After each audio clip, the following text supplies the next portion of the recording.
Hello and welcome. It's time to talk about the mistakes that have been made. Well, I have to address some small things that have happened on the channel. As most of you have seen, I have deleted MTG Arena, and make no mistake, that was no mistake. The game is just one that I cannot bear to continue to play because it makes the player lazy. The idea of cards being manipulated by the client now to not be what they're printed on paper completely fragments the game in a different way that just doesn't make it the same. It doesn't make it Magic the Gathering. After a little trip down south, I was able to actually play some in-game Magic, and it really did remind me how much fun it is to play Magic when you're in person, when you are with other people. And it's time that I had moved away from Magic the Gathering anyway in the arena format, and with the new alchemy stuff, I had to turn around and say, no, enough is enough. I'm not building a collection that I would like to build in that system, in that game.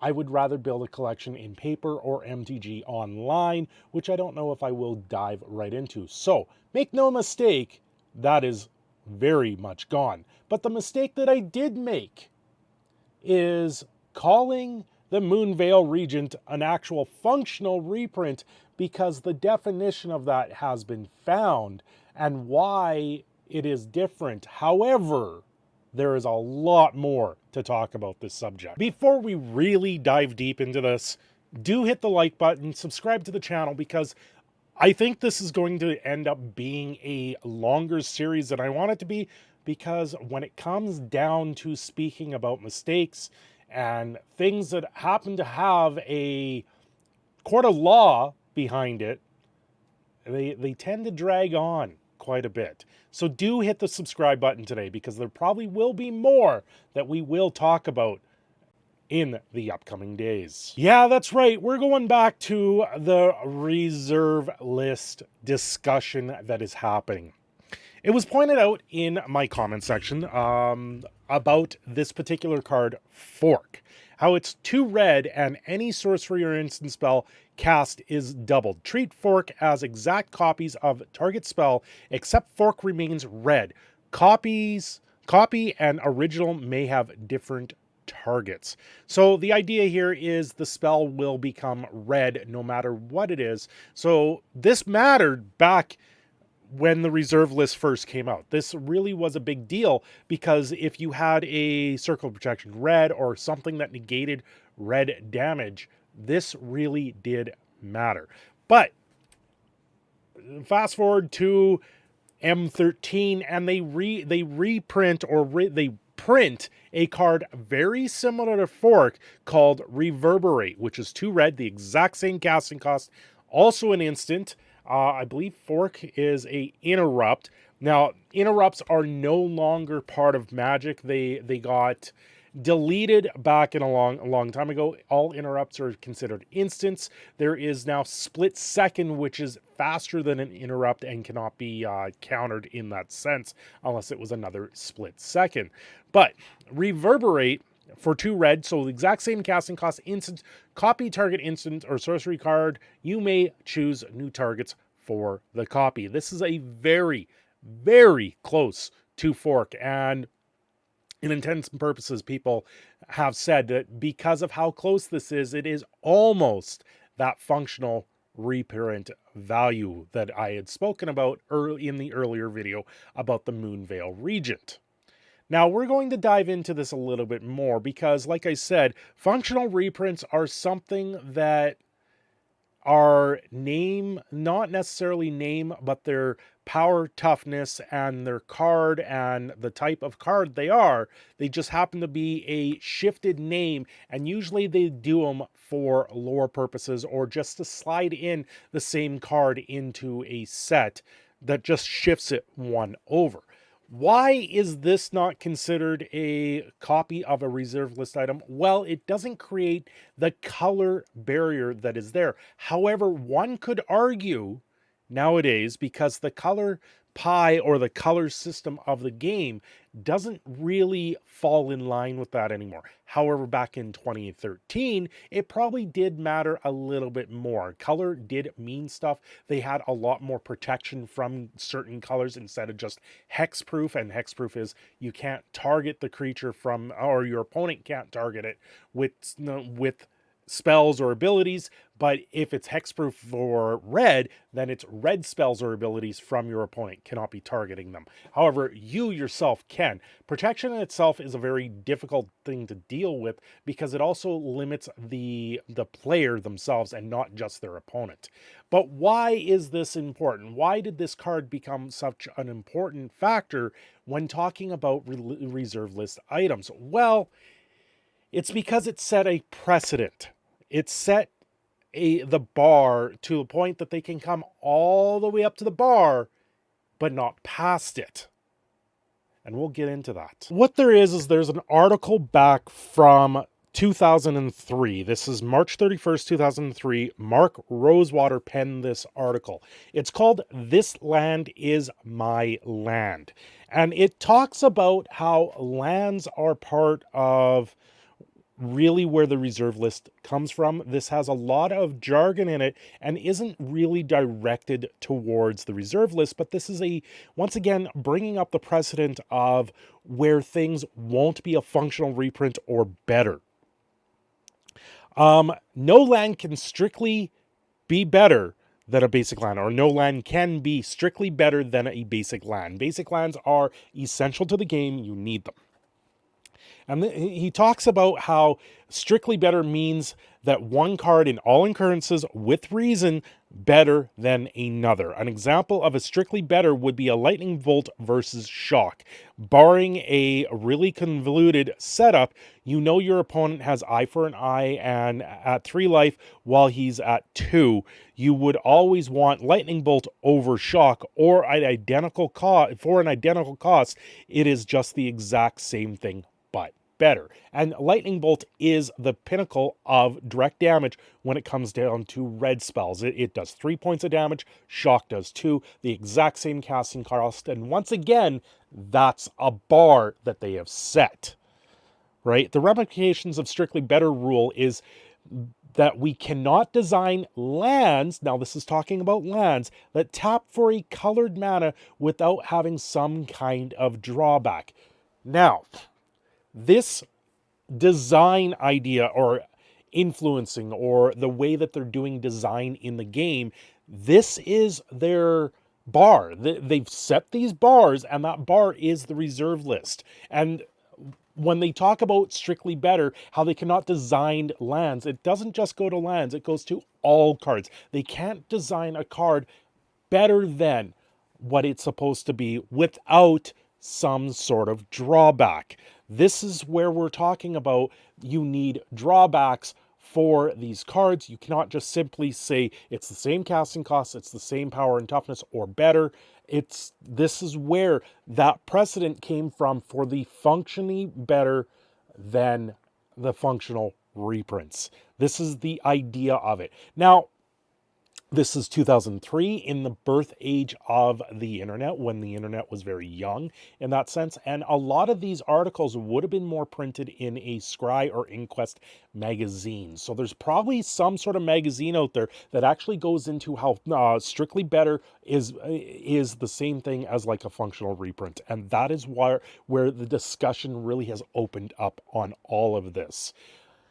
Do I think making my original video was a mistake? No, I do not. I think the biggest mistake is that maybe it got posted to Reddit, but you know what? That's the internet. If things get posted there, that's fine. I just would like to address how they've treated people that sit there and post comment and post stuff into these message boards.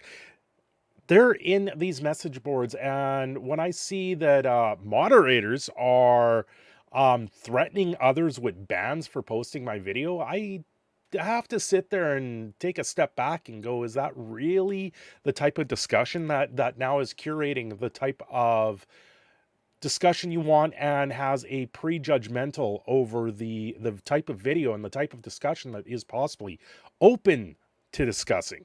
Now, the reserve list is something that's not very easily discussed within Wizards of the Coast. They don't discuss it so much in public, and they use terms like spirit of the reserve list or a collectibles market. They use those terms for a certain reason, and that is probably because there is a legal binding reason why they cannot just sit there and openly discuss the reserve list. There is a legal ramifications of these type of things, and this is why I'm talking about it. This is why I'm bringing this to the forefront. This is why we really need to understand the reserve list is not just something that was created overnight. There was precedent behind it and why it went forward with that, and it really came down to the lands that were originally made back in alpha and beta with the dual lands. So designing lands required to create drawbacks. Here are some of the popular drawbacks we use. So tap for colorless, comes into play tap, requires life payment, use every other turn, limited number of uses, cost requiring when land is played, don't provide mana themselves, require another permanent in play. So that is why we have seen so many different styles of lands, and why the land base for Magic the Gathering is probably one of the most expensive parts of the game. You need minimum 4 of each land if you're going to run anything great in it. Recently, during my trip to Calgary, I got to play my Bant Eldrazi deck. That is the one modern deck that I've been picking away at, and in my time I've been able to actually gather 1 Cavern of Souls. That card is so expensive and so hard to come by. To get 4 in that deck is very difficult. I will be looking at trying to liquidate what magic I do have to try and maybe gain a couple more just to beef up that deck even more. But it's been years. Like that deck is taking a long time to build, and I almost ended up having to get rid of it just to pay the bills. And I'm very thankful I didn't have to do that, because I was able to go down and sit there with friends and play a game using that deck finally. Now, this sort of precedent, they've put this precedent to lands. Now, why doesn't this include other cards? Well, it does. That's the thing. This is the precedent that was set and the bar of the reserve list, and why that bar needs to maintain here. You can't go past that bar without having some sort of drawback. Now, the next point that I need to bring up here, this is from another article, which is also pinned by Mark Rosewater, and it's talking about playing to Type 1. Back in 2002, back in the days of the reserve list, there was 3 types of games. There was Type 1, there was Type 1.5, and Type 2.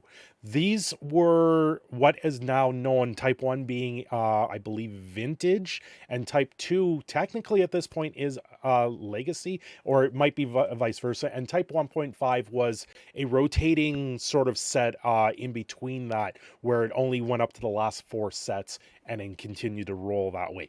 This is what they use for the precedent to create Modern today and Standard. Modern and Standard came much after these sets were out there, and it was the rotation going forward, much like we saw with the creation of Pioneer.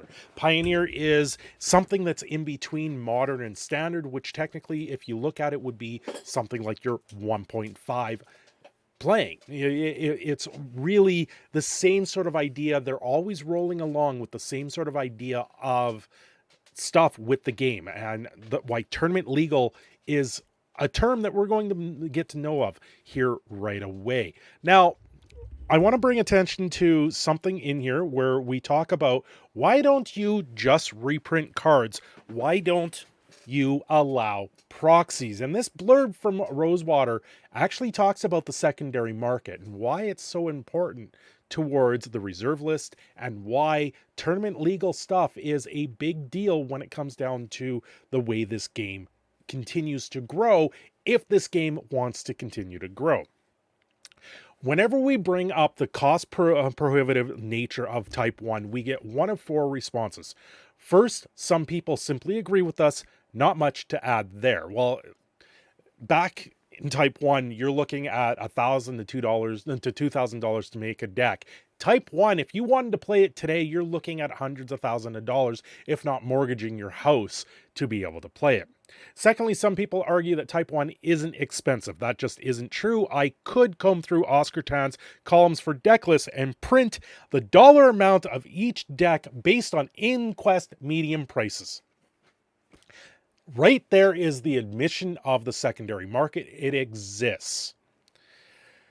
But we all know what we find. The whole point is for this column to be honest with you, so you need to be honest back. Type 1 is expensive. If player X decides tomorrow to start playing Type 1, he's going to have to shell out some dough. That's the simple reality, and that could be put forward towards Modern today. Third, some players argue that this issue can all be solved if Wizards of the Coast would just break the reprint policy and reprint Type 1 staples. That's a touchy subject, so let me jump to the heart of it. The reprint policy exists for the very important reason. Magic, besides being a game, is also a collectible. Magic Wizards of the Coast markets and sells Magic as such. Many people have invested thousands of dollars into our game. They have done so with the understanding that we honor this agreement.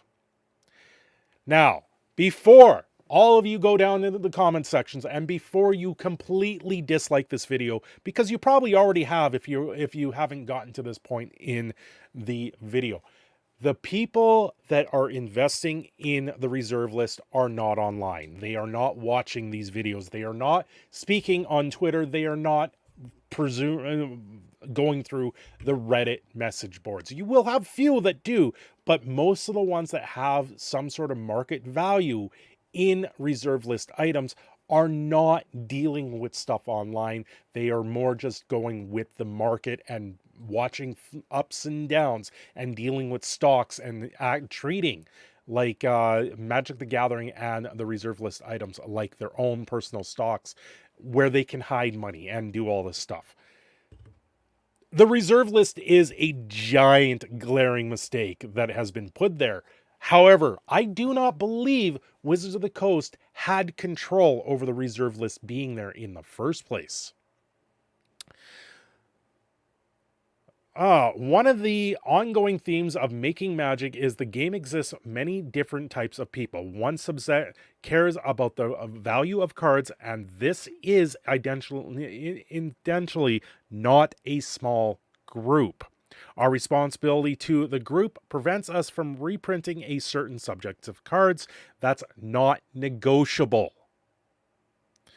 That said, there are numerous cards we can reprint. As Torment and Judgment show, R&D is trying to find opportunities to bring older cards whenever possible. R&D are also fans of the game.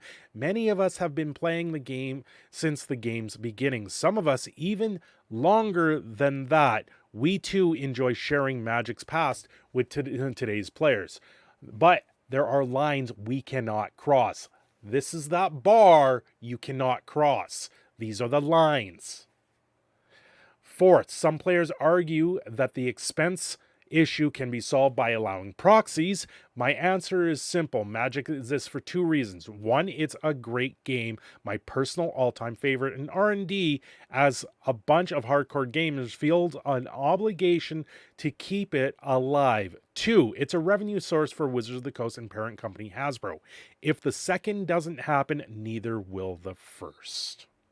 If we condone proxies, we start down a road that we don't want to travel. We increase confusion.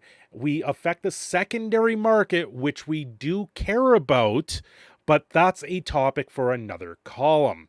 But most importantly, it would directly lead to players buying fewer cards, and that's bad for us, and long-term, bad for you. The less money we make, the less we have to allocate things to organized play and magicthegathering.com. I like to stress the game in-game company, but the company also is very important. In summary, both reprinting Type 1 cards and allowing proxies fly in the face of Wizards' other responsibilities. I am trying to find areas for discussion, and elsewhere I present opportunities to do so, but not here. Neither reprinting nor proxies are open for debate. There also was at one point where they used to list functional reprint right in articles. This one I particularly found in 2014, May 9th. And if I scroll down to it, this is part of the M files with Journey into Nyx, is right here for this card, for the snake. The Paraka's Chosen, 1 black, 1/1 with Death Touch. Creature snake. Right here, they actually put right in the right into the header, functional reprint. And this is where they're saying this is an exact replica of a previous card. It's just we've changed the name, we've changed the subtype of creature, but it's still listed as a functional reprint. So going forward, this was the type of thing and how you could sit there and have the precedent of doing that. They've done color shifting. Color shifting is not considered a functional reprint. It is color shifted, where you go from white to black or red to green and giving it the exact same abilities. We saw that mostly with the time shifted stuff in Time Spiral. And recently, I believe it was Modern Horizons 2, where they did some time shifted ideas of it, but they didn't really shift them. They just did reprints of cards of the past. But this type of functional reprint, it's important to let you guys know about this. This is something that they used to do in articles. They used to actually list when they were reprinting something as a functional reprint, and why things are so different now compared to what it was back in that day. Now, going back through stuff, and I tell you, I went down a rabbit hole of more research after I made the video, after I got comments, after how people responded to it. And I had to sit there and go, okay, I gotta go down this rabbit hole because I need to understand why a lot of people are responding the way they are and why they don't seem to understand how the reserve list actually is a big deal. Was something that was made back in the day, and I do not believe it was Wizards of the Coast's choice to make the reserve list. I believe this was a plea bargain they made to get the collectors off their back, and why it was pretty much at this point, it looks like it was mandated by the courts. Either they did this or they were about to get sued into oblivion. And that is why we have the reserve list today. You think Wizards of the Coast would put up this reprint policy when they're sitting there on thousands of dollars of cards and put out this policy saying we're not reprinting it because reasons? No, it's there because the people with the money and the collectors got together and said, you guys need to give us something here. You need to tell us that your game is actually a collectible, which is what you guys marketed the game on.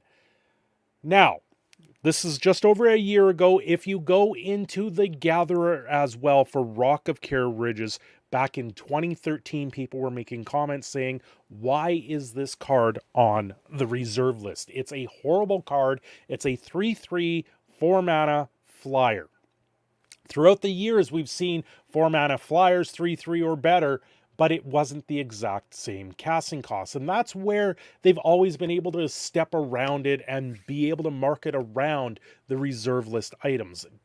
Give it a drawback, give it something else, give it extra abilities, take away certain abilities. And that's why they've been able to really curtail and walk around the reserve list and never really overstep those bounds, which what we saw with the Moonveil region, and why it really does matter. So should the Rock of Care for Ridges be removed from the reserve list? And someone's making a strong point here on Reddit about how this card is on the reserve list and it doesn't really live up to the name and why it's there. It's the bar that's being set. Let's start from the baseline that the reserve list isn't going away, so everyone should be removed from the reserve list isn't the best answer to this question. I was looking at the reserve list, and Rock of Care Ridges in particular struck me as something that could be removed from the reserve list with very little complaint. A 3/3 flyer for 3 and a red isn't particularly unique design. They've made all sorts of red flyers that are strictly better, except they are 2 red in the mana cost instead of 1, and that is a drawback. And that's why they've been able to do that. Skyfire Corinne, Flame Wreath Phoenix, Thunderbreak Regent, Skyship Stalker, Rekindling Phoenix, just to name a few. It doesn't see play anywhere. It doesn't even Commander revised edition copies cost less than $2. This was at that time. It's now about $5. So unless you're sitting on hundreds of these things, nobody is going to lose any value if it's reprinted. It just seems like an unnecessarily burden for the game that Wizards of the Coast has to tiptoe around this card when the design red flyers. Something in set design might accidentally create a 4-cost red flyer as a common, and somebody else eternally has to go, oops, you can't print this. It's basically Rock of Care Ridges. But part of me also knows that this might play out. Wizards of the Coast removes this single card from the list, and suddenly people on Reddit are speculating for weeks on whether or not this signals the end of the reserve list, and oh my god, what a Black Lotus is next. This is the end of Magic. But maybe I'm just being pessimistic. Would anybody care if this was actually removed? So this post came out a year ago, over a year ago now. This was downvoted. It's sitting at 0. Got 27 comments, but people once again calling each other out, saying you're crazy, you can't talk about this. And for some reason, why is the first rule of Magic you can't talk about the reserve list? That is a stupid rule. It needs to be tossed out the window. This is for discussion. Let's talk about this, because this is something of the day. Every time I bring this up, I have 1 or 2 people that I'm talking to in DMs or talking to in general, and people say the reserve list should go away. It needs to go away. Why do you care so much about this? You should stop caring about this type of subject. And no, this is an important subject. This is a subject that has been around for 27 years at this point. Why wouldn't I talk about it? Why not get the discussion going? Why should I be shut down? I shouldn't have to sit there and be quiet on something that is truly going on in the game and the history of the game, especially when people are sitting there telling me that, no, this isn't the same thing. Going back to the Moonveil Regent, yes, it's flying. Yes, it's a 4/4. The Rock was 4 mana. This is 4 mana. 1 red and 3 generic. Both with flying. 3/3 and 4/4. Ultimately, what's the difference there? The drawback is the Rock of Care Ridges, it can be bolted with a lightning bolt, and the Moonveil Regent cannot be. Once again, that's the bar.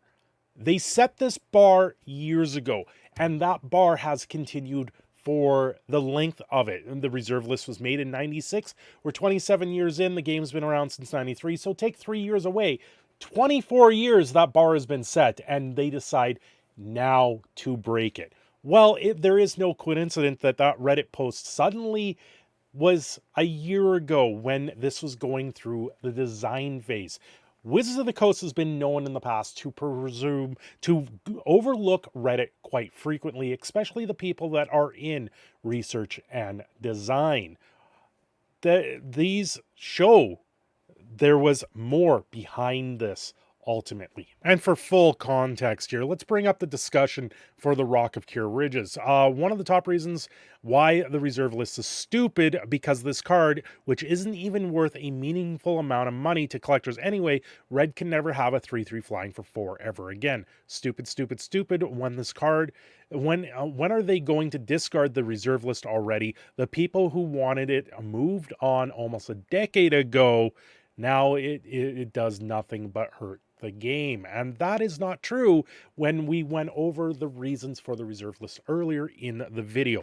Mark Rosewater saying that collectible is part of the game. You take away the collectible part of the game, it's no longer Magic the Gathering as a collectible card game. It's not even a trading card game when it comes down to Magic the Gathering Arena. And another reason why I have left the game in particular, why I want to only play mostly in paper and maybe MTGO, because it's the closest to a simulation of Magic the Gathering. Yeah, it's strictly better than, yeah, people are funny here. So these are the discussions that have been going on. That post was back in 2013. This was 2013. All the rares from the early sets put on it if they hadn't been reprinted. You know, like there's lots of talk about the reserve list with this card. Now, over the years, Mark Rosewater has run a Tumblr blog called Blog a Tog, and there is many posts, and he's gotten many questions over the years on reserve list items. If a formal petition is put forward by Magic players and collectors asking to remove the reserve list and it gains a lot of traction, would you guys abolish the list? What if it was to take a step further and suggest reprint policies that would, more than likely, maintain the value of original cards while still allowing them to be reprinted for newer players? This is back from 2012. The answer: the reserve list is a sticky wicket because not only can't we change it, but I can't even talk about why. Suffice to say, I'd remove it if it were in my power, but it's not. It's not going anywhere. You'd be much happier if you learned to accept its existence. R&D has spent years learning how to work around it. This next post I have from 2021. This is in August. What is this, a month before Midnight Hunt came out? Since we're on the topic of the reserve list, why do you avoid violating what you refer to as the spirit of the reserve list when you view the reserve list as a mistake? Shouldn't you be doing everything you can do to skirt it? An instant that costs 1 blue with the text draw 3 cards does not violate the reserves list, since it's technically different from Ancestral Recall, which is you've got to wait 4 turns for it to work. I don't get the spirit of the reserve list when the reserve list is black and white concept viewed as a mistake. And the answer was, there are many things that don't go away. I would have done it if it was my call, but that doesn't mean I don't execute on the decision to the best of my ability. If we're going to have a reserve list, we're going to do it correctly, which includes not undermining the spirit of it. Got a few more here. We're going to go over a few of these that I've found. This one's from 2015. Mara, I highly recommend rereading the official reprint policy. Many of your answers regarding it contradict what the actual policy says. It only applies to tournament legal physical cards. Now, tournament legal is when they reprint these reserve list items, they cannot be used in a tournament. They cannot be forward into a tournament, and the idea of it is that this opens up the details for Unglued to create versions of reserve list items that will never be tournament legal, or promos, or foils. Additionally, with cards like Thunder Spirit, we'll get into that, you can in fact reprint them with the subtype change. The policy explicitly allows this. They've also, with the subtype being the creature subtype, they've already said functional reprints are just a change in the name and the creature subtype. Even though in the policy they say it has to be the exact same subtype, they've listed functional reprints as such. We have made the conscious effort to uphold the spirit of the reserve list, and it's not just the letter of the law. While against the spirit of the reserve list, could Wizards technically print an instant for 1 blue and said draw 3 cards? Ancestral says target player, so it's not exactly the same. This is from 2013. We're trying not to break the spirit of the reserve list either. From 2018. It is a break of the reserve list if Wizards launch a non-tournament legal version of a reserved card with a different back, just like the international edition. There was a gold border version of cards that came out, and we believe doing so violates the spirit of the reserve list. The collector's edition is considered a mistake. With all of that said, there's many more posts out there. I just have been able to find a certain amount. There's other ones that I saw out there that I have obviously already overlooked. There was ones where they're talking about the spirit of the reserve list. They're talking about how really they keep using this language of the spirit of the reserve list, or it's a collectibles item. They never say the reserve list is mandated by law against them, but they tiptoe around it enough for me to believe that there is a court document that would have came out saying either you do this or you lose it. So now with the new fire design that we are seeing with Wizards of the Coast and everything, we're seeing things like the Moonvale region, which is a complete break of the spirit of the reserve list. And that break has implications, and it's going forward. Now, if we don't notice these things at this point, then it creates a case for them to continue these breaks down the line. One thing that I've said in the past, when I do my work and I am in a supervisional role, I have to record everything that's going on and talk about things like safety infractions or how corrections were made. Not because I need to actually care about that. I do. I do care what happens to my coworkers. But because if I don't make a record of recording this, then down the line, if someone seriously gets hurt, I personally can be fined. I can go to jail. I can have things come down on me that is the law. And if I have a precedent set before me, then I can build my case to say, listen, I did everything in my power leading up to this incident, and be able to show that I did everything I possibly could. It's not my fault that someone went and and fell on a nail. Why they tripped and put a nail through their foot or something like that. This is the same sort of scenario. Right now, they are trying to set precedent and see if people are going to notice. And I tell you, people have noticed. This is why Unhinged Magi did his video on it. This is why I did my video on it. Not because I don't have any stake in any of this. I don't really own reserve list items. I might have one or two in a box that I don't even realize are reserve list items. But the reserve list items are reserve list for a reason, and it's because there was a precedent set back in the day of its inception, and it's gone forward through time, and they've added more cards to the reserve list, and one of which is the Autumn Widow. No, what is it? Autumn Willow. 2 green and 4 generic. It's a 4/4. Cannot be the target of spells or effects, which is very much hexproof or shroud.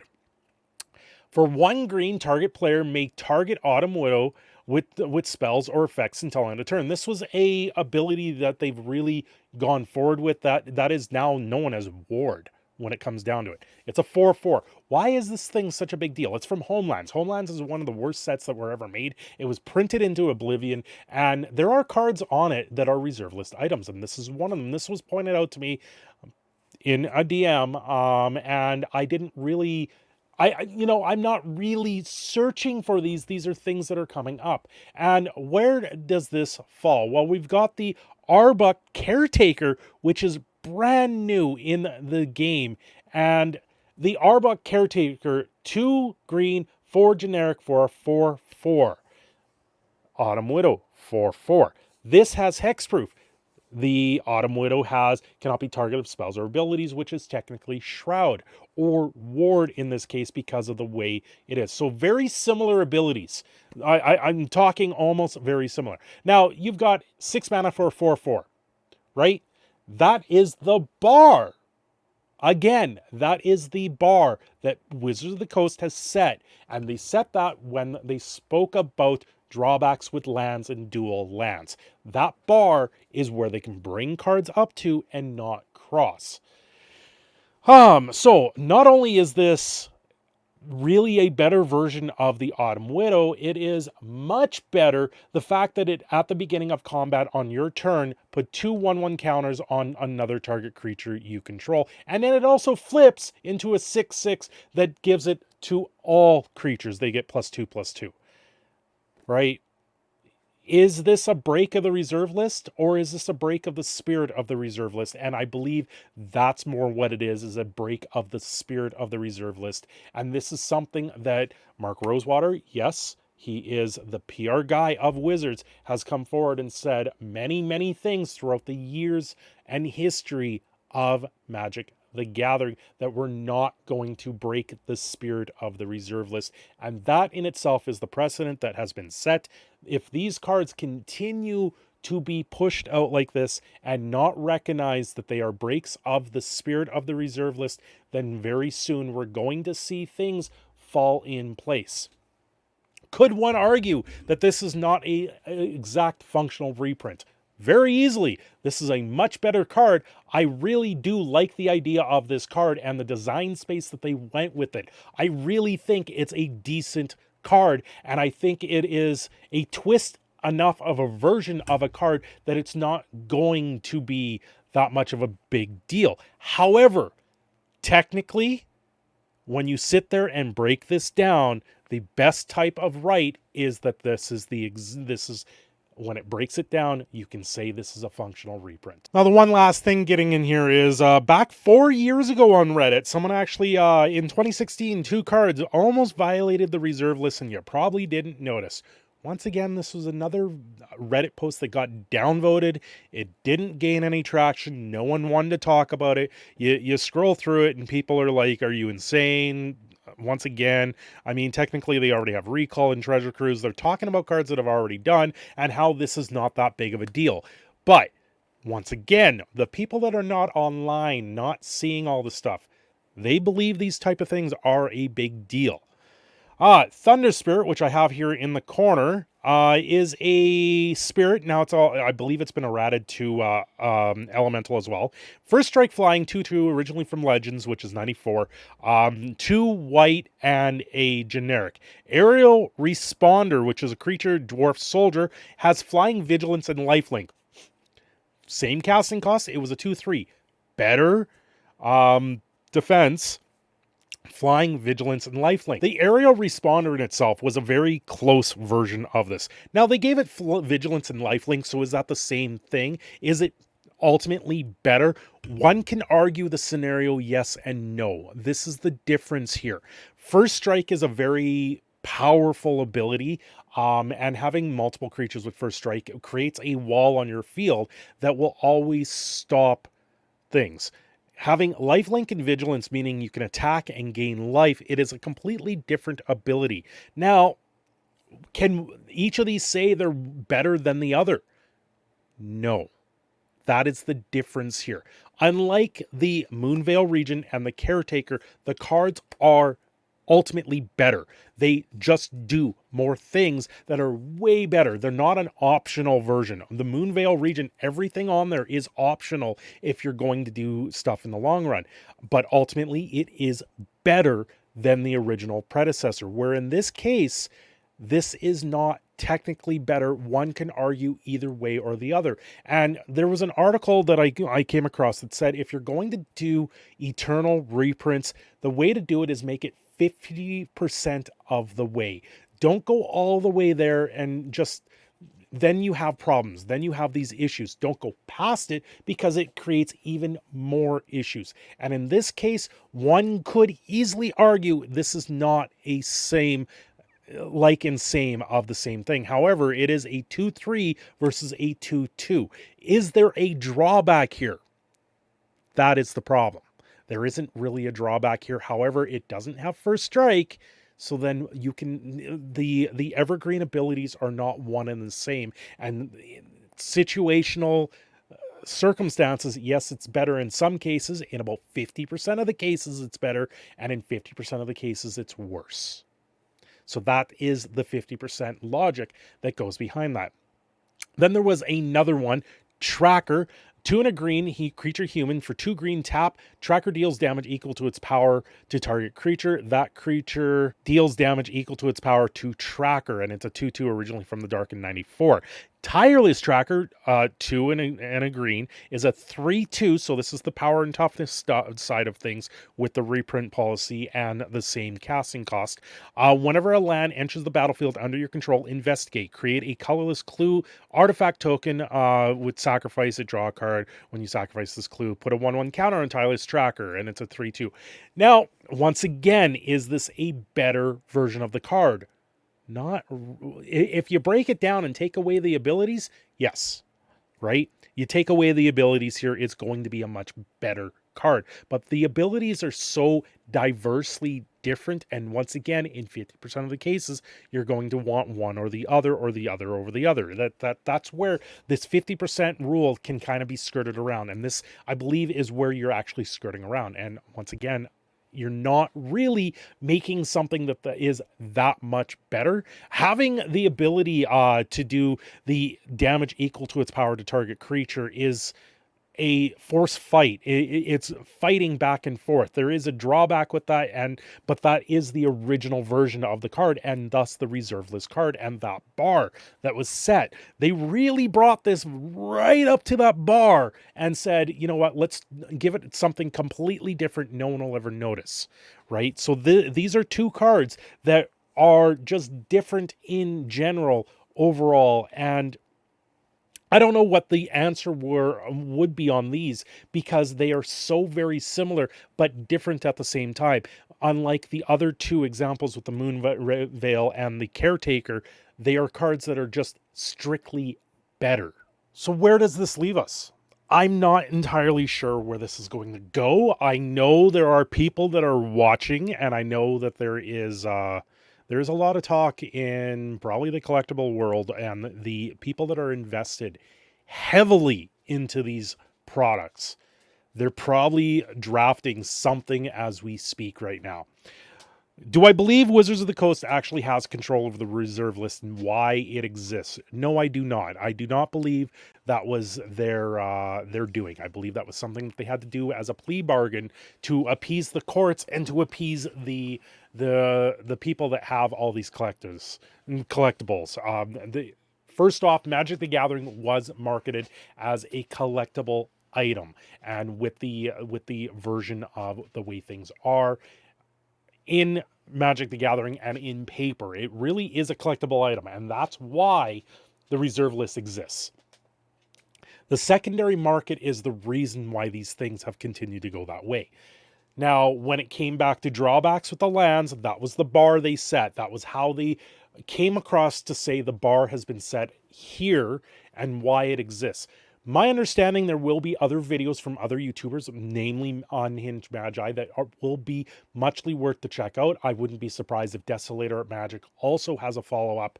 He did a really good job on showing the curvature of how the Moonveil region was a first of its kind in that breaking this spirit of the reserve list. And that spirit of the reserve list, once again, this even ties into the copyright of the game. If you have your copyright of the game, you need to use it or you lose it. And that is the situation here with the reserve list. It's up to the collectors to push back on this at this point and say, listen, we have control of this.